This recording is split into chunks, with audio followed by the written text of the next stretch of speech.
Alors bonjour, je m'appelle Arnaud Boiteau, j'ai 42 ans. Je suis écuyer au Cadre Noir de Saumur.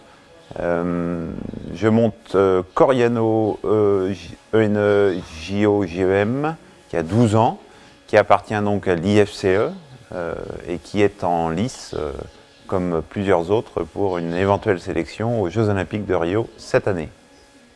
Arnaud Boiteau, vous faites à nouveau cette année partie de la longue liste dans la perspective des Jeux Olympiques de Rio 2016. Mais vous êtes parmi l'équipe de France, vous êtes parmi ceux qui ont le plus d'expérience. Justement, est-ce que vous pouvez nous expliquer ce que ça peut apporter à cette équipe, le fait d'avoir vécu déjà les Jeux Olympiques notamment? Alors, apporter à l'équipe, c'est quand on a le témoignage des anciens, alors même si je me considère pas trop comme un ancien encore, mais un petit peu quand même, on est content quand on débarque un petit peu en équipe de France d'avoir des gens qui sont là pour vous expliquer un petit peu comment ça se passe, ce qu'il en est, gérer les problèmes de pression et autres. Moi j'ai eu Jean Teller, j'avais eu Jean, j'avais eu des gens comme ça qui lors de mes premières sélections m'ont un peu éclairé sur la chose. Donc c'est forcément positif d'avoir le témoignage des gens qui ont déjà vécu ça, parce que c'est quelque chose de particulier à affronter, notamment les Jeux Olympiques. Alors justement, comment vous avez vécu ces Jeux les fois précédentes? Qu'est-ce que ça vous a apporté en plus dans votre carrière de cavalier et de cavalier de très haut niveau? Alors moi j'ai vécu une fois les Jeux Olympiques, c'était en 2004 à Athènes, avec le dénouement qu'on connaît, c'est-à-dire une médaille d'or par équipe, avec un scénario d'ailleurs qui était un petit peu rocambolesque. Les Jeux Olympiques, c'est à part, c'est le projet sportif de tout athlète de haut niveau, c'est le but, c'est le pinacle, il n'y a rien de mieux. Il se trouve qu'en plus dans un sport ou une discipline comme la nôtre, qui peut parfois manquer un petit peu de médiatisation et d'exposition, c'est la fois, peut-être une des seules fois en 4 ans, qu'on est vraiment à même d'être reconnu, exposé, voilà. Et pour nous, c'est très important parce que derrière notre projet personnel, sportif, il y a aussi voilà, la discipline qu'on aime et qu'on a envie de faire connaître, voilà. Et donc c'est un ensemble qui fait que les Jeux Olympiques, c'est l'objectif. L'objectif, pendant 4 ans, on pense à ça. Pendant 4 ans, on réfléchit en fonction. On essaye de bâtir un piquet de chevaux qui, en termes d'âge, est prêt pour l'échéance. Et voilà, et ça monopolise un petit peu une très grande partie de toutes nos attentions. Alors justement, sportivement, les Jeux Olympiques sont-ils vraiment différents d'une autre grande épreuve de concours complet? Techniquement, on a pour coutume de dire que c'est davantage un niveau 3 étoiles, un bon 3 étoiles. Donc ça sous-entend que c'est un petit peu en dessous des événements type Burghley, badminton qui sont des 4 étoiles, voire des JEM. Pour ma part, je pense que les JEM sont techniquement l'épreuve la plus relevée.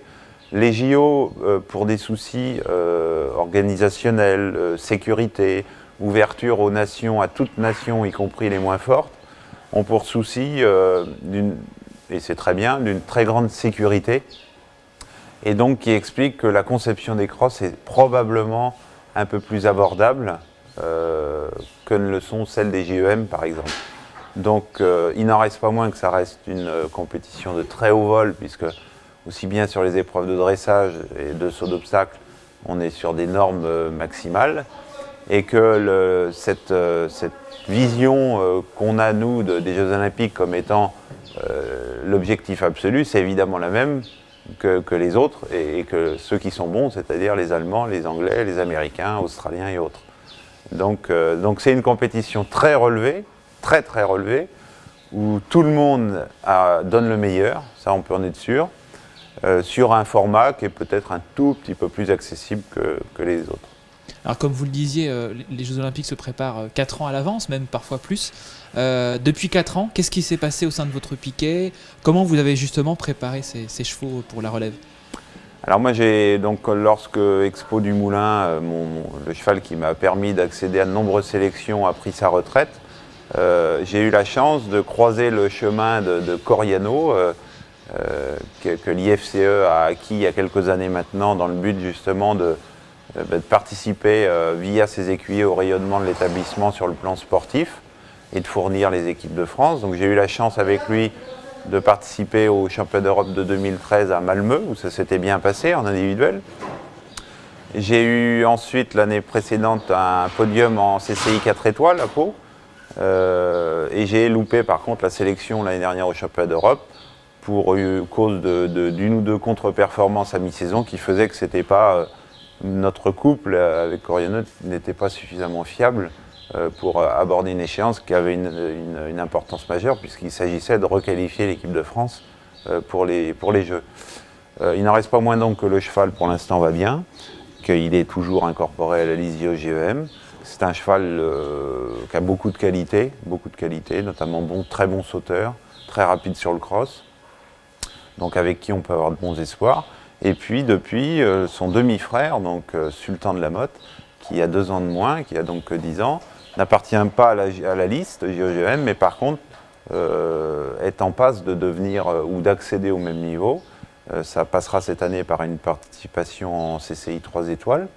Mais Sultan, avec un concours de facteurs intéressants, peut tout à fait rejoindre son frère sur ce type de programme. Voilà. Après, on sait qu'entre la présélection et la sélection, la route est longue. Alors justement, quel travail vous avez pratiqué cet hiver, voire même à l'automne, avec ces 2 chevaux finalement, pour les amener dans leur meilleur état de forme cette année? Alors Thierry Touzin, l'entraîneur national, nous avait fortement conseillé d'accorder un break aux chevaux, mais à la fois de ne pas les abandonner, comme il dit, c'est-à-dire de ne pas faire un break intégral qui ferait que quelque part on repartirait un petit peu de zéro dans la préparation. Donc on a fait un travail d'hiver essentiellement basé sur le travail de la locomotion sur le plat avec Serge Cornu, Jean-Pierre Blanco, assez peu d'obstacles.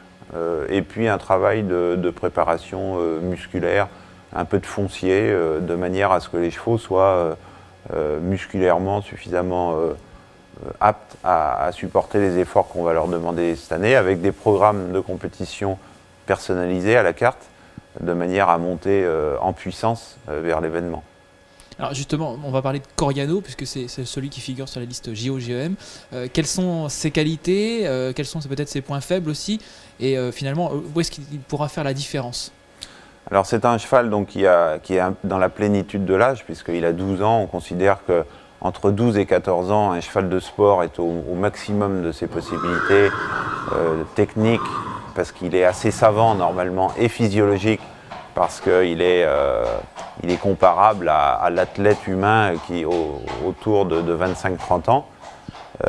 Donc le cheval est vraiment au maximum de son potentiel physique. C'est un cheval qui a, en termes de qualité, qui est un excellent sauteur, qui aurait pu probablement faire d'ailleurs un peu de saut d'obstacle pur, très probablement, qui peut être très rapide sur le cross, très bon, très doué. Qui présente une utilisation sur le plat qui est un peu plus délicate et qui a un caractère à gérer, très fort, très marqué, cheval très fin et qui a tendance souvent à être un petit peu contre ce que lui demande son cavalier. Donc ça me demande énormément de réflexion au quotidien pour l'appréhender au mieux, obtenir ce qu'on veut obtenir sans trop le contraindre, parce que avec lui, ça ne marche pas. Alors justement, cette saison est cruciale pour vous, j'imagine. Quelles vont être les différentes compétitions, les différentes étapes pour mettre toutes les chances de votre côté? Alors comme beaucoup de mes camarades, on se base sur le circuit du Grand National. On va commencer normalement à Saumur là, dans quelques temps. Saumur, on peut imaginer aller sur Fontainebleau, sur le CICO ensuite. Et puis après, ça va être un petit peu en fonction.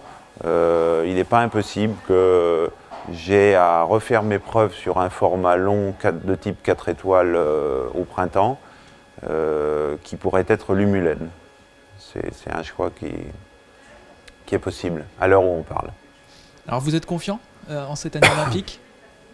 Confiant, oui. Je pense que par rapport à certains, il faut qu'avec Coriano, on refasse nos preuves, ou qu'on prouve notre bonne forme, probablement plus que d'autres, je pense notamment à ceux qui ont brillé au championnat d'Europe l'année dernière. Donc j'ai conscience de ne pas être dans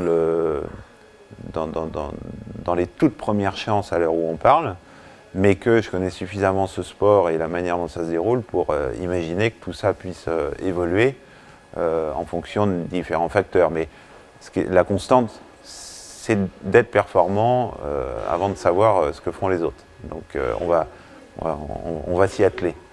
Le fait d'appartenir au cadre noir et donc à l'IFCE, est-ce que c'est une chance justement? Est-ce que c'est un avantage pour vous, un confort? Indéniablement, puisque l'IFCE possède des infrastructures d'entraînement exceptionnelles. D'ailleurs, c'est pas un hasard si le pôle France y est basé, si l'encadrement fédéral y est basé au quotidien. C'est parce qu'ici, on a un cadre d'entraînement unique qui correspond très bien à ce qu'implique le concours complet, c'est-à-dire des infrastructures plus importantes que les autres disciplines.